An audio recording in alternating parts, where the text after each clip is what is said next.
السلام عليكم، مرحبا بكم معايا مره اخرى في القناه. فيديو جديد، كنتمنى يا ربي نلقاكم بصحه جيده وبالف خير. في هذا الفيديو مهم غادي نوريكم على الفرق بالنسبه للمبتدئات واللي ما عارفينش، لانه كيجيني بزاف تساؤل شنو هي الفرينه وشنو الفرق بين الفرينه وبين الفورس. فانا غنشارك معكم انواع الدقيق اللي عندي، ونوريهم لكم هكا حتى في الشفاف العينين، يعني الشفاف الملمس. حاجه واحده اخرى ان شاء الله من بعد غنشارك معكم الحبوب ديال، يعني كيفاش دايره الفرينه وكيفاش دايره حبه ديال القمح وكي دايره حتى من داخل، باش تعرفوا الفرق بالنسبه للمبتدئات. ما راني عارفه بزاف تبارك الله بزاف اللي عارفين هاد المعلومات هذه، ولكن بالنسبه كنعاود نسطر عليها بالنسبه للمبتدئات. دونك كنبدا لكم بالفرينه اللي كلشي كيبقى يسول، لا واش راه الفرينه هي الفورس او لا. شي وحدين تيقولوا لي حنا راه كيتحابنا الفرينه هي الفورس. دونك غنبدا لكم بالفرينه نيت. هذه راها فرينه، مع دابا كنصور لكم بالليل الفرينه اللي محيده ليها النخاله الغليظه. الفرينه شنو هي النوع من الحبوب بحال القمح، يعني هي سميتها فرينه. القمحه كتكون شي شويه مدوره وطبيبزه، والداخل ديالها الا هرستوها كتلقاو الداخل ديالها بيض، ماشي بحال القمح كيكون شويه من الداخل بحال مارون، ولا ماشي مارون، بحال ما عندوش لون. ما عرفتش كيفاش نقول لكم هذاك اللون، ولكن ان شاء الله من غنشارك معكم القمحه كي دايره في فيديو اخر ان شاء الله غتعرفوا الفرق بيناتهم. المهم هو ان الفرينه راها قمحه ماشي بحال الفورس. دونك هذه كتكون حرشه، هذه حرشه محيدين لها النخاله الغليظه، وكتبقى بالنخاله الاخرى الرقيقه، يعني حتى هي راه من الدقيق الكامل، يعني كتعتبر من انواع ديال الدقيق الكامل. هذه من كتغربلوها مزيان كتستعملوها في الكيكات ديالكم، تقدروا تستعملوها في الحلويات في المسمنات. انا كنصوب بها مسمن صوبته نيت في الصباح، جاء رائع غير بالفرينه بوحدها. دونك هو هذا الملمس ديالها، راها هي حرشه وفيها النخاله. دونك هذه الفرينه. نجي لكم الفورس. وعلى فكره القمحه اللي ديال الفرينه راه هي اللي كيصوبوا منها الفورس، ولكن بطريقه اللي هي صناعيه، يعني كياخذوا غير اللب ديال ديك القمحه، ومهم كيديروا معاه اضافات وحدين اخرين. شوفوا هذا الفورس. الناس اللي كيتقولوا الفرينه هي الفورس، في المطاحن اللي كنطحنوا عندهم مثلا كتشري القمح ديالك اللي هو عباره عن فرينه، كتغسليه وتنقيه وتنشفيه وكلشي وكتديه عند مول الطاحونه، عمرو ما غيخرج لك بحال هكا الفورس، جامي.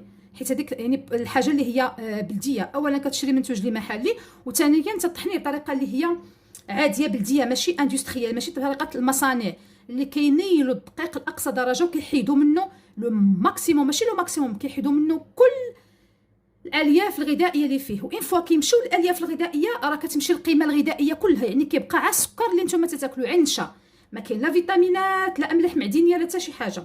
دونك هاد الشركات هادو من تيديروا الفورس، واخا كتكون القمحه في الاول هي الفرينه، كيضطروا انهم يزيدوا فيه بعض المضافات الغذائيه، بعض كيزيدوا ملون كيعطيك اللون ابيض، وبعض المواد الحافظه، وبعض يعني تقريبا دابا ولاو جوج الشركات كيزيدوا فيه نوع من الفيتامينات. وعاد كانت داك سميتها لا سوبليمونطاسيون ولا دعم دقيق بالحديد، ومهم بزاف ديال الاشياء كانت داخله في الاستراتيجيه الوطنيه للتغذيه، البروغرام ناسيونال دو لا نوتريسيون. كانت فيه لا سوبليمونطاسيون اون فير او اون فيتامين دي، جو بونس كانت اليود، ولكن اليود كان في الملحه.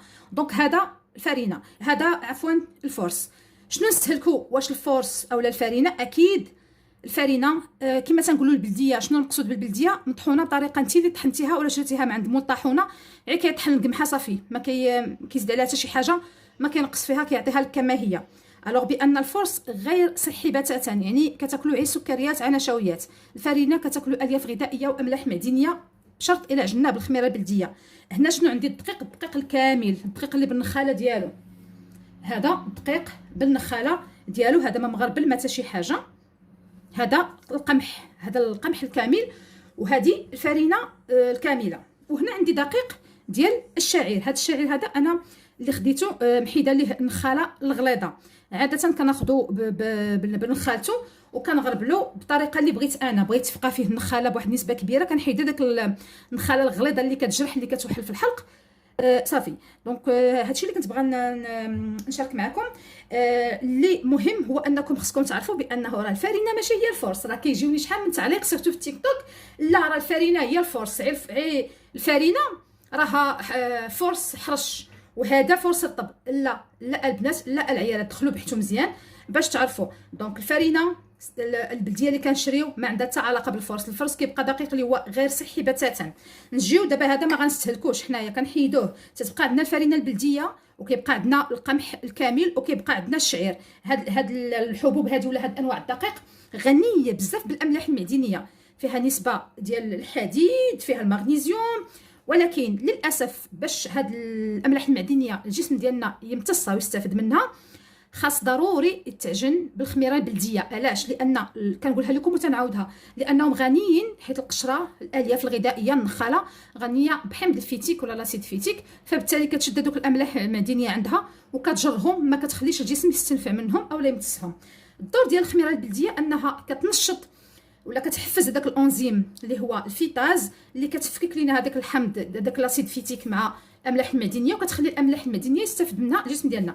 دونك بالنسبه للناس العيالات او اللي كتشكى انها عندها فقر الدم، وانها ولا وليداتها عندهم فقر الدم، مثلا من التغذيه كتلقى كناكل هادي وتناكل هادي وعندي مشكله ديال فقر الدم، فسوء الامتصاص. باش تحسني من الامتصاص ديال المواد الغذائيه ولا التغذيه اللي انت كتاكليها، فضروري خصك تخبزي بالخميره البلديه وبدون ما ديري الخميره الروميه. هذه نقطه. هنا بالنسبه للناس اللي حنا عايشين في المغرب عارفين كيفاش نشريو الدقيق. كتمشي للطاحونه ولا كتشري كاع القمح وكطحنيه، كتاخدي القمح الكامل، الفرينه والشعير.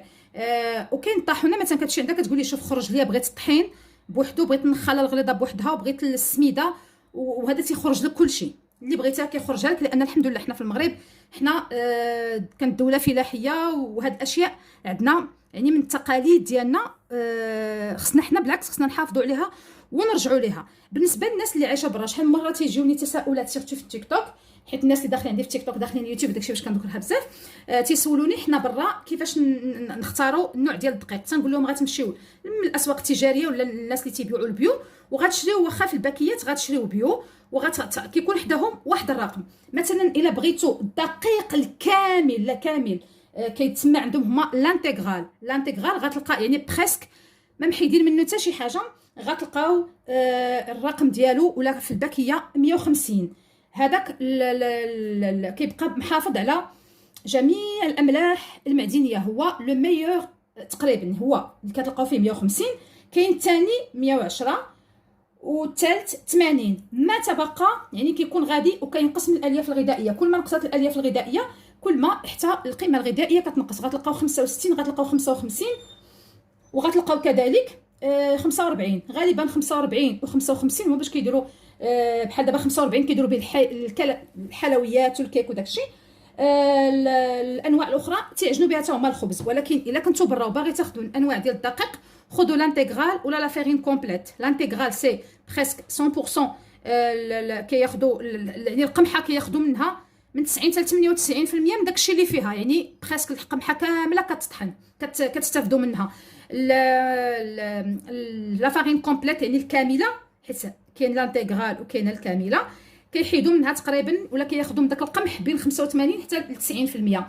والسيمي كومبليت ولا يعني كما تنقولوا متوسطه، كياخذوا من داك القمح تقريبا 80 حتى ل 85% من هذيك القمح كامل. دونك كنتمنى نكون انني مهم وضحت لكم شويه الصوره. دائما تنرجع نقول لكم بالنسبه للمبتدئات فقط، اما اللي عارفه هذه المعلومات هذه فراه الميساج بطبيعه الحال ماشي موجهش ليها.